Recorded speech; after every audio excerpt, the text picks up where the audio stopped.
Welcome to Sweet Life Beat Life. We hope this video helps. In this video, I will explain how to open your GMC Sierra key fob. First, you'll need a small flathead screwdriver or a coin to help with the process. Begin by locating the small release button on the side of your key fob. Press this button firmly and then slide out the emergency key. This key is essential for the next step, so keep it handy. This initial step prepares your fob for safe opening without causing damage. Now, with the emergency key removed, look for a small notch or seam where the two halves of the key fob meet. This is usually near where the emergency key was housed. Insert the tip of your flathead screwdriver or the edge of a coin into this notch. Apply gentle pressure and twist the tool to carefully pry the two halves of the casing apart. Be careful not to use excessive force to avoid damaging the plastic.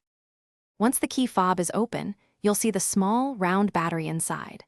Before removing it, take a quick mental note of which way the positive side is facing, usually indicated by a plus sign. Most GMC Sierra key fobs use a CR2032 3-volt coin battery. Gently pry out the old battery and then insert the new CR2032 battery, ensuring the positive side is facing the same direction as the old one. This ensures proper function. Finally, it's time to reassemble your key fob. Carefully align the two halves of the casing and press them firmly together until you hear a satisfying click, indicating they are securely fastened. Then, slide the emergency key back into its slot until it locks into place. Test your key fob to ensure it's working correctly. If you need a fresh scent for your ride, check the description for a link to Little Tree's black ice and other great deals. Thanks for watching. Consider subscribing if we helped you.